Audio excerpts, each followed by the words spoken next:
Crime time में बात मध्य प्रदेश के बैतूल से सामने आई एक ऐसी खबर की करेंगे जो आपको हैरान कर देगी। यहां एक 17 साल के मासूम की बेरहमी से हत्या कर दी जाती है। उसे तब तक मारा जाता है जब तक कि उसकी जान नहीं चली जाती। पुलिस जांच पड़ताल में जुटती है तो खुलासा चौंकाने वाला होता है। बताया जाता है ये मामला पुरानी रंजिश का है, जिसके चलते इस मासूम को बलि चढ़ा दिया गया। ये रिपोर्ट देख लीजिए। नाबालिग की पीट पीट कर हत्या, अपहरण, मारपीट और दर्दनाक मौत। बैतूल का शिफागंज थाना। शाम हो रही थी, थाने की बत्तियां जल चुकी थी। इसी दौरान खबर मिलती है कि चुन्नी ढाना के पास एक युवक को बेरहमी से पीटा जा रहा है। कुछ लोग एक युवक को लाठी डंडे, रॉड और फावड़े से पीट रहे हैं। 8 से 10 लोग उस युवक पर कहर बरपा रहे हैं। पुलिस तत्काल मौके के लिए रवाना हो जाती है। बदमाश भाग चुके थे और मौके पर लहूलुहान हालत में पड़ा था सिर्फ युवक, जिसके शरीर पर चोट के निशान रोंगटे खड़े कर रहे थे। इतनी बेरहमी से पीटा कि शरीर में कोई हिस्सा नहीं बचा था। जहां निशान न हो, चेहरा बिगड़ चुका था, शरीर बेदम हो चुका था, सिर्फ सांसें चल रही थी। तत्काल उसे अस्पताल भेजा जाता है। डॉक्टर इलाज करते हैं, लेकिन इस युवक की जान चली जाती है। कौन था वो युवक जिसे इतनी बेरहमी से पीटा गया? क्या था उसका कसूर? क्या कोई पुरानी रंजिश थी या इसके पीछे कोई खौफनाक राज छिपा हुआ था? पुलिस जांच में जुटी थी।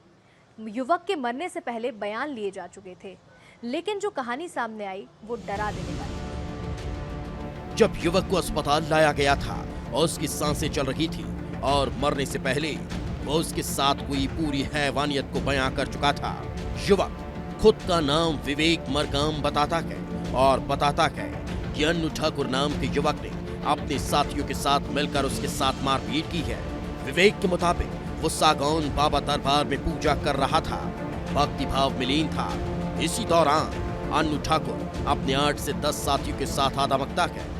विवेक भागने की कोशिश करता है, लेकिन बदमाश उसका अपहरण कर चुन्नी ढाबा ले आते हैं और फिर यहाँ शुरू होता है हैवानियत का ऐसा खेल जिसने पूरे जिले को दहला दिया। 8 से 10 बदमाशों के बीच अकेला युवक रहम की भीख मांग रहा था, लेकिन अन्नू ठाकुर और उसके साथी लाठी डंडे और फावड़े से पीटते रहे और तब तक मारा जब तक वो बेहोश होकर जमीन पर नहीं गिर पड़ा। पुलिस के सामने सवाल था कि आखिर अन्नू ठाकुर से विवेक की क्या दुश्मनी थी जो उसे इतनी बेरहमी से पीटा गया? क्या ये कोई पुरानी रंजिश थी या फिर अचानक हुआ कोई ऐसा विवाद जिसमें अन्नू ठाकुर और उसके साथी हैवान बन गए? जांच जारी थी, तभी पता चला कि विवेक और अन्नू के बीच पुराना विवाद चल रहा था। विवेक के पिता का कहना है कि अन्नू ठाकुर पहले उन पर भी हमला कर चुका था और अब उसने बेटे की जान ले ली। अब इसको मैं तो ड्यूटी पे था, मेरे को आज ही पता चला कि ऐसा ऐसा हो गया करके, तो मैं सीधे यहीं पे आया हूँ। इन लोगों ने पहले भी मेरे साथ मारपीट करी। मेरे यहाँ पटने का बहन का ऑपरेशन हुआ है और मैं फिर उसके बाद ड्यूटी निकल गया था। फिर मेरे को कल पता चला कि ऐसी ऐसी घटना हो चुकी है। क्या घटना पता लगी थी?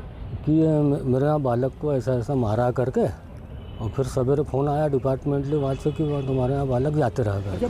पुलिस ने अन्नू ठाकुर समेत 7 आरोपियों के खिलाफ नामजद रिपोर्ट दर्ज की है। 2 आरोपी गिरफ्तार किए जा चुके हैं, वहीं अन्नू ठाकुर समेत बाकी की तलाश जारी है। पुलिस के मुताबिक अन्नू ठाकुर आपराधिक प्रवृत्ति का है, जिस पर NSA की कार्रवाई हो चुकी है। वहीं विवेक का भी क्रिमिनल रिकॉर्ड है। और अभी जितनी जानकारी मिली है उसके अनुसार इसको ये सागौन बगीचे के पास से ये मंदिर में पूजा पाठ करने गया था। वहाँ पे जो आरोपी हैं अन्नू ठाकुर और उनके साथ अन्य साथी इसको ये चुन्नी ढाना लेकर आए और वहाँ पे इसके साथ मारपीट करी फावड़े और अन्य कोई हथियार डंडे पर। पुलिस दावा कर रही है कि जल्द ही सभी हत्यारे सलाखों के पीछे होंगे। विवेक के साथ हुई हैवानियत का पूरा हिसाब होगा। पुलिस तलाश में जुटी है, लेकिन ये घटना हैरान करने वाली है, सोचने पर मजबूर करती है कि जुल्म का रास्ता भले ही कितना भी आसान क्यों ना हो, लेकिन अंजाम हमेशा खौफनाक ही होता है। ये कहानी भी उसे जुल्म की दुनिया से निकलती है। विवेक और अन्नू की दुश्मनी भी गुनाहों के रास्ते से ही निकली है, जिसका अंजाम ये है कि विवेक अब इस दुनिया में नहीं है और अन्नू की जिंदगी भी अब जेल की चार दीवारी के नाम हो चुकी है। वहीं पुलिस इस मामले में जांच करती है और जांच में यह सामने आता है कि यह पूरा मामला पुरानी रंजिश को लेकर था, जिसमें अन्नू ठाकुर की रंजिश मृतक के साथ थी और उसी बात को लेकर अन्नू ठाकुर ने उस युवक का पहले तो अपहरण किया और बाद में उसे कुछ दोस्तों के साथ ले जाकर उसके साथ जमकर मारपीट की गई, जिसके कारण उसकी मौत हो गई। वहीं गन पुलिस ने इस पूरे मामले को लेकर 2 लोगों के खिलाफ मामला भी दर्ज कर लिया है। बैतूल से विस्तार न्यूज के लिए शंकर राय की रिपोर्ट।